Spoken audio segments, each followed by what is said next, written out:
coming from a blended family growing up, I watched my mom go through 4 different marriages, and I just had no idea what an actual marriage looked like.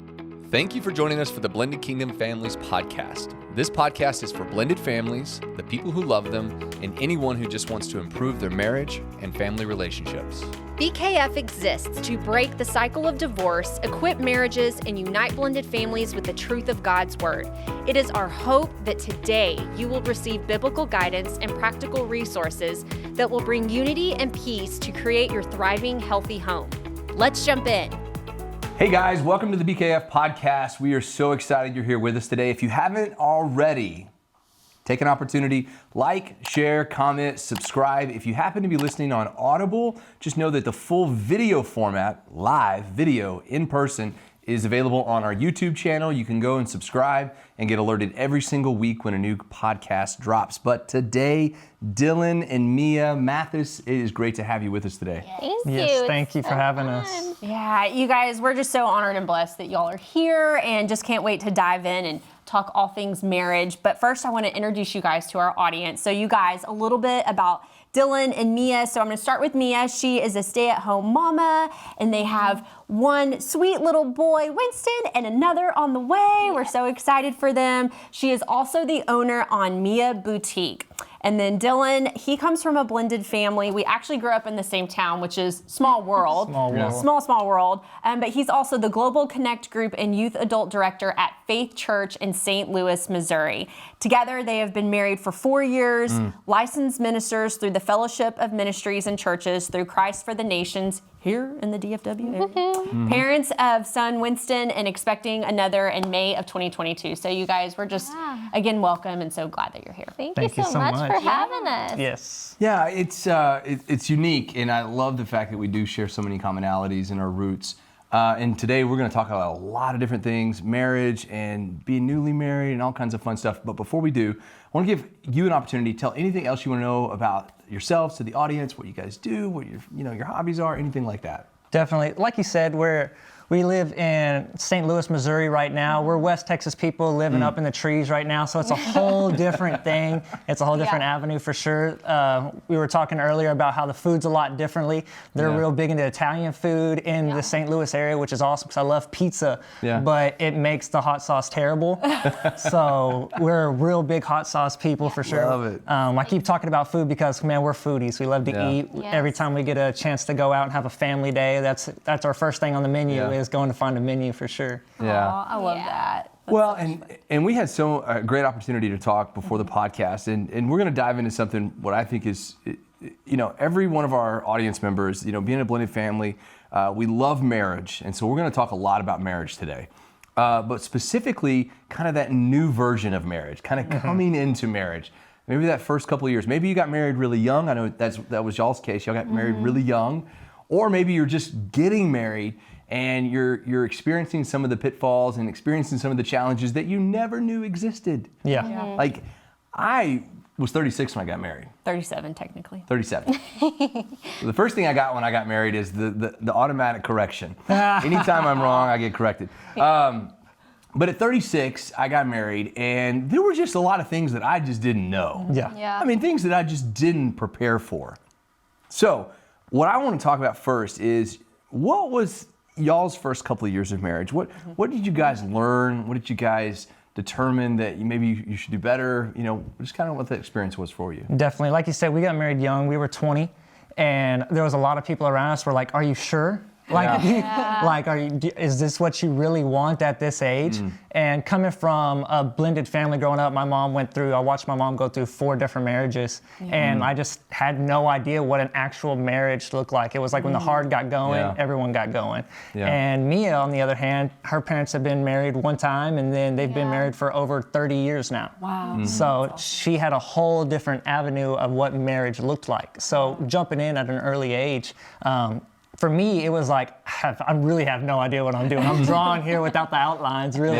But we really definitely try to get good people in our life, and we were able to cling on to, her parents and ask them hard questions like, hey, how do you walk through this? How do you do this? But a lot of it comes back to prayer too, because when I was in Bible school, I used to always pray all the time, God, when I find that woman or whatever, help me to find a woman whose parents have already done it before us, because I want that lineage to fall down into our life. Because in my generations, it never worked. Even in my grandparents, didn't work. In their grandparents, it didn't work. I mean, going back and going back and going back. So I wanted that lineage to fall at least out of her lineage into our kids, to where, hey, we can do this. We can do this as a family. We can do this with God.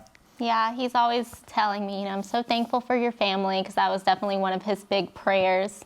And I think another thing is because we came from such different cultures even and just different upbringings, it took us a while to get like established with me being around his family, him being around my family. Yes. Sometimes he would like excuse himself from the room when we were having like big gatherings, because he was so overwhelmed by just all the chatter and everything that was going on. So, and same with him, like I thought his parents didn't like me for a little bit, because we would like sit there in the living room and nobody was talking. And it was kind of like they mostly enjoyed just being together. And, you know, so that took a while for us to get accustomed to. We really had to kind of lift each other up in those areas. And he's like, no, this is just how they are. And I had to kind of support him in those areas, like, no, this is just how they are. This is how our culture is. It's okay. Definitely. So that was definitely something that was a little challenging that we had to kind of work through. And what was really funny was in the very first week of us being married, when we came back from a honeymoon and everything, her parents were over at her house, at her apartment, like every night. And I had to tell Mia, I was like, hey, they don't have to be here every night. Like, you live with me now. And she would just call her dad. She'd be like, we just went to Target. Hey, we got all these Target gift cards at our wedding. I need you to come hang this up. And I'm like, I'm right here. That's my job now. I can do that. Yeah. That is so funny. I am such a big daddy's girl, so it took me a while to be like, yes, I can lean on him. I can depend on him, you know, so. It may be a little crooked, but I'll get it fixed, man. I love that. Well, I mean, and I think, you know, and, you know, getting married, so, and like you said, depending on your parents a lot, and, you know, going from that season of life into, you know, married, and now you have a spouse, and it's, you know, independence to now we're one together, and, you know, trying to figure that out. And I love that you talked about the differences in families, because Dillon, I came from a blended family also, generations of divorce. And so I totally get that. And Scott, so even though he is part of a blended family, he was the ours kid, but his parents had been married for, 28 years, almost 30 years? A long, long time. And so, you know, it was like trying to get used to the different things. And then us talking about the breaking the generational curses. And, you know, I love that that was something that you prayed about, Dillon, because there were certain things that I prayed about for my husband. And I think it's so cool, just God's faithfulness, you know, like that he will bring that to you in a spouse. And so I love that. That's so sweet. Yeah. Well, the amount of, I'm trying to get the words that I want here, because they are really, really important. When you break generational cycles of history, and when you start putting God's hand on the future generations, you have literally broke chains. You have changed, in essence, you have changed the world. I mean, you have changed everything about what happens next. That's good. And the fact that you prayed about that, and the fact that God brought you a spouse, and the fact that you are intentionally moving your marriage in a path that says, this is where this stops. I know that we share that kindred spirit, you know, Vanessa and I, just looking at the next generation, looking at their generation, our children's children. Legacy. And going, hey, we want to make sure that we imprint that God's love is on our marriage, and that we're going to handle that correctly. So whether you have just gotten married, or maybe you've been married a little bit, you can't understate the importance of that. Yeah, absolutely. Definitely. Yeah. So I want to also talk about, because you guys are in ministry, and ministry can be done in a lot of different ways. So I don't want to you know, enable the audience to be like, oh, I don't work in ministry, so I don't need to listen to the answer here. Yeah. Ministry is what you do for God. That's right. And working together as a team. But again, it can also cause some friction in your marriage. Definitely. It can put some strain on your marriage. And having little kids can also cause that. So I just want to talk about, what have you guys done intentionally for your marriage to kind of insulate, protect, and ensure that it continues to move forward intact? Definitely. And to set the stage a little bit, when we first got married, and we jumped right into ministry at the same time, and we became youth pastors. Wow. And that first 6 months, year, we really just didn't understand how to not bring home to work and work to home because it was just our life. I mean, especially with ministry, because it's just, I mean, it never stops. Yeah. People want to call you at 3 a.m, like, I got this issue, and it's like, you have to have those boundaries. Yeah. With the ministry life, I feel like. Definitely. So there was times where, like she said, there would be students that would call us, or can we go do this, or would you come and watch me at my game? Would you do this? I'm like, this is my only day of the week off. Yeah. I got to be able to not only recoup myself, but I gotta pour into my wife as well. I gotta spend time with her, because if not, if this isn't gonna work, then of course me and your relationship isn't gonna work either, bud. Yeah. You know, so I always have to make sure that this, you know, our relationship is number one, because I'm never gonna be able to, just like when people say you gotta have your relationship with God first, relationship with your wife second, but then as well as my relationship can't be good with anyone else in the world if I don't got this one right. Yeah, and I think something that we were taught, I think in Bible school, one of our professors one time said, you know, we're always sure to tell Winston, you know, when Dillon is going to work and not necessarily we're going to church, we're always telling Winston, like, Daddy's got to go to work instead of Daddy's got to go to church. So that way he doesn't kind of get that kind of resentfulness that he may build up that's like, man, Dad's always at church and then we're always at church. Why do we got to be at church so much? So making that like nice distinction between church and work, because Throughout the week. in reality, like, that is what he does for an occupation. That's he goes to work, but we do ministry as a family together, so we want to make sure that he knows kind of the differences between those two things. Yeah, I think that's really wise, you know, and you said boundaries, and that is, yes. Yeah. You know, I mean, and boundaries are biblical. I think people can, you know, overlook that, but no, I think that's very good, and I think, especially when you first get married, I know for us, like, we wanted to do a lot with friends and young friends that were getting married, and it was, you know, we were constantly going and going and going, and then finally we got to a season where we hit burnout.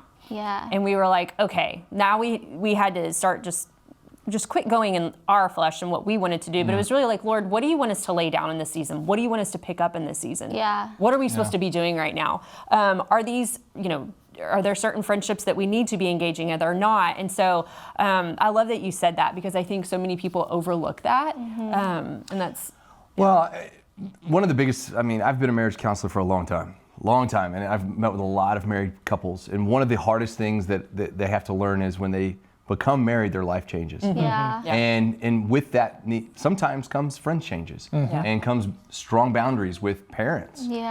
There's just a separation that needs to happen where you start building a life, and you start moving beyond where you were before, because God has put you together. He has created a new union. He has created a new connection for you. So I think a lot of couples, especially in those early ages, have a hard time separating. You know, and you talked about your parents and kind of that boundary, but also the friends and things like that. Did you guys run into that as well? Definitely. You want to tell that story of your friends? Oh, yeah. I think that, I'm like, what? Now I remember. But yeah, I think when we first got married, it was very, like, shocking and almost a disappointment to my friends that I kind of grew up with. They were like, what are you doing? Like, you're not going to be able to hang out with us all the time, you know, do what you want.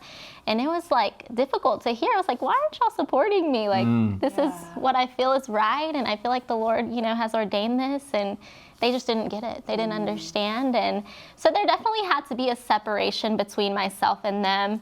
And then I think even moving to St. Louis, now a little bit further along, when we were talking about me depending on my parents and family and stuff, I think that it's honestly been a blessing, because we've talked about it just recently. We have grown to just depend and lean on each other like we never have before, honestly, because we really don't. I mean, we have our church family and they're a blessing, but as far as close-knit family that we can, like, here's Winston, here, can you do this? Can you come pick us up? Or just random things that we would normally have. We now have to just completely lean on each other and depend on each other. And, you know, we went through a miscarriage in April, and that, I mean, even things like that, it's like, we really just have to be there for each other. And whether or not, like, the separation is intentional, or, like, you know, God's like, you're gonna move here and be separated. It's a blessing to be able to learn how to have that separation from either family or friends, because it really does, it pushes your relationship closer to each other and even closer to God. We just really have dug deep and have leaned really just solely on Him in order to be good for each other, and of course separately, and then of course for Winston as well. And what I've learned out of that is that what I've learned, about God in this season really is that whatever He takes away, He's going to replace with something better for sure, or it's going to fulfill us as well. Because there was when we left, all of our family, like we said in Texas, when we went to Missouri, we were like, well, God, if we're going to lose our family, we got to gain a family somewhere. Yeah. And we really gained, some really good friends that we can count on. Even when she said we went through a miscarriage, we were like, hey, someone's got to be able to watch Winston while we're at the hospital during this COVID time, because it was only us two to be able to be in there, and we had some good friends that were able to take care of us. Yeah, it's really been a blessing, and just in awe, honestly, of just God's goodness and how He's put people in our lives to, fulfill that family aspect that you need, and it's just been amazing, honestly. Well, and I think a lot, and I think when you look at it on the other side of the fence, you're like, oh, how great was that? Yeah. But a lot of times on the front side, you're like, why do I not have any people around me? Definitely. Why am I hanging out with this person all the time and I don't have any? Yeah. But I think that God prepares that path for us. Yeah. It's almost like He's going to give us what we need. May not be what we want at that particular moment.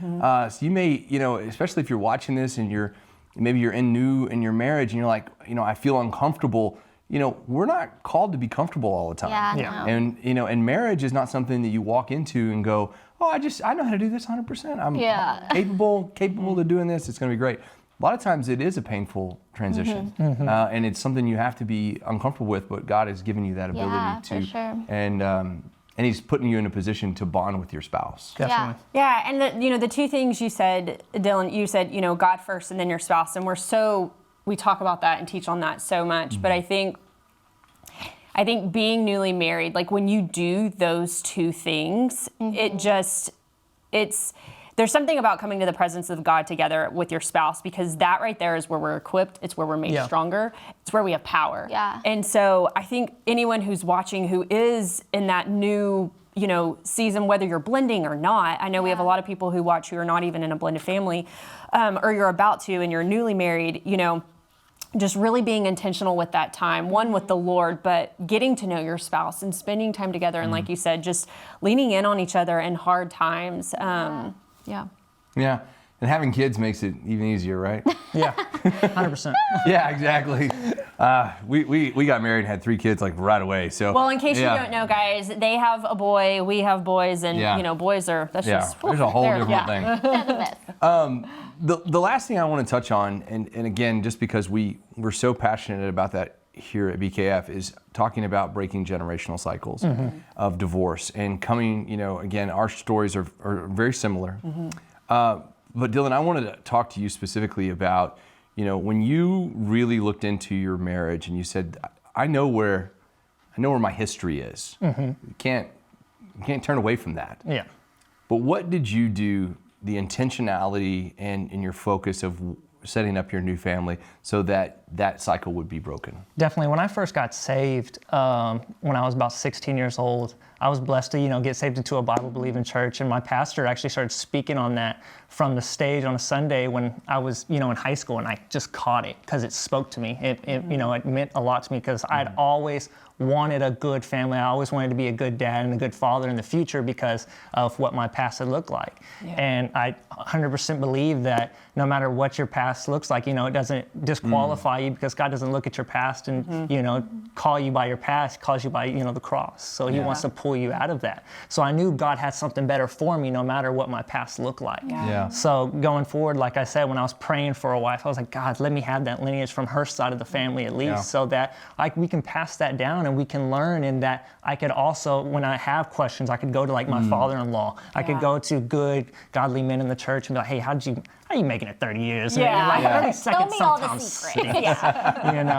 But definitely just got to pray about it. You always got to pray on it. And you got to speak the word over your marriage. You got to speak the word over your future family. When I look at Winston, I know that in the future, not just now, that I'm going to love him deeply. I'm going to show him how to be a good father even though I didn't see that growing up.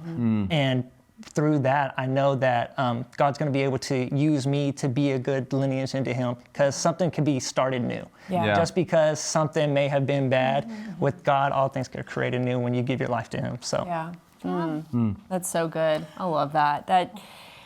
Yeah, and I just resonate so much with your story as well. And I think what's interesting is I don't know my biological father, so I never really understood. And again, the whole like what is marriage? What is a healthy marriage? Like what is that? My mom was married 3 different times, and but I always knew I was going to have boys, and with a husband. And what's so awesome is that God has just redeemed all of that, and exactly what you were talking about, Dillon. Like, I see what a father is through Scott and how he does that with our boys. Yeah. You know, and then like having all sons who just like, Mommy, you're so pretty, I love you, and just loving on you, and having that male, just like that love. And, even though we didn't grow up with it, he's just so amazing that he can redeem that in our lives, whether that's through our children or with our new spouse, And so I love that you shared that, because I don't know why that just brought that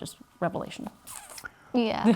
Well, and this is probably, I don't know if this was supposed to get as deep as it was today, but when we talk about generationals, the generations that are impacted by our decisions, I mean, that is what we do. That's what God's called us to do. Yeah. And I think as a dad to a dad, we know that. Definitely. And as moms, I mean, you guys are doing great jobs, but when you come as a father and you're like, this is the generational legacy that I'm going to leave, there's such a weight that comes with that.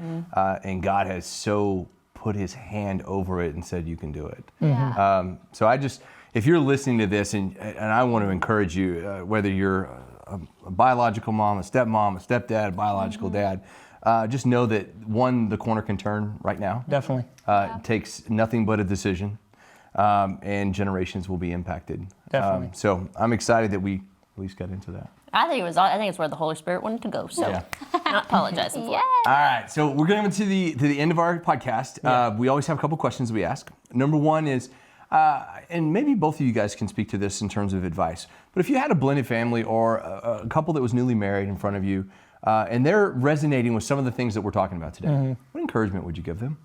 Definitely. One thing that I would say is that genuine love always creates radical change within people. And a lot of times, when I look back at my childhood and my mom's situation, I remember after she got married 3 times and divorced 3 times, she told me and my sister, I'm never going to marry again.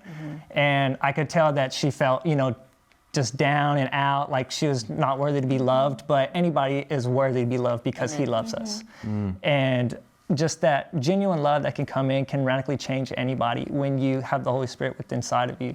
So when you're going into getting married, or you're coming into a married where you're blending together, just go in genuine, because you don't need to have this face of this is who I should be to make this work, because nobody really knows how it works until you're actually in the mud, in the grind together doing it. So good. Yeah, I totally agree. And I think something that, has helped me, and I think us as a couple, is just being in agreement when it comes to literally anything. Like being in agreement in prayer. I know it says in the Bible, like, when 2 people on earth are in agreement and they ask for something, they're going to get it. So, I mean, what better 2 people to ask for something than people that are in covenant with each other? And so that's something that has really helped us and shaped our marriages. Like, when we are believing for something, believing for somebody, we come together and we pray for that thing, or we come in agreement over, those scriptures, those promises, those truths that are in the Bible together. So yeah, there's many a time I'll come home from work or whatever, and she'd been reading in the Word or whatever, and she's like, you read this. She's like, God's been speaking to me. Here you go. Like, we're going to come into agreement. We're going to come into agreement on this right here. it's just, it makes a difference, when you are Definitely. like-minded with your spouse. I mean, you're better together. Period. So good. I love that. It's funny, is I will always, Scott and I are night and day, and I don't know if you guys are like that, but We are. It's funny how, God does that, but I will always say, like, okay, Lord, I'm going to need you to confirm it through Scott. And he's like the last part. I'm like, he's going to be the one that would not, but then it's just so amazing, because he does in the most crazy ways, and it's Yeah. just awesome. You're and I'm like, just oh like, my God. I prayed that you would give me the answer, and you just did. That's so awesome. I love it. Yeah. I'm going to pray tonight that you and I decide to eat the same thing. Like, have you ever been in that, in Yeah. agreement? Like, I want to get something to eat. Like, I don't know. Anyway, it's kind of like No, I God can only do so much. Okay. All right. Last question we always ask. Blended Kingdom Family is the name of our ministry. What is a blended kingdom family to you? To me, when I think of a blended kingdom family, really, I just see, I think of heaven, as a whole. Yeah. We're all going to be in heaven together, and we're all going to be one family together in heaven. And I heard it from a pastor one time, it's going to look like a big Sunday up there. That's why we, go to church on a Sunday, because there's just there's going to be a bunch of different things in there that's going to make a good product at the end. And a blended kingdom family, to me, just makes me think of, how Jesus doesn't just love, this certain type of people, this type of church, but he loves all of us, So it doesn't matter what you look like, what your background is, if you're like-minded within Christ, you can come together and you can create a beautiful family and a beautiful future for sure. Yeah, I totally agree. Yeah, love it. Love that. Well, you guys, we want our audience to be able to find you guys and just see all of your. We love following you guys, and I think Mia, somebody had polled a question and they wanted to know about your boutique, so we're gonna have that coming out to you guys. Yeah. Awesome. But tell our audience where they can find you guys, socials, anything. Definitely. So on social media, my Instagram handle is just Dillon Mathis, DILLON MATHES. Everyone spells Dillon wrong, and everyone spells my last name Mathis. So this is that way. And my wife's is Mia Mathis, and her boutique is Mia Boutique MO.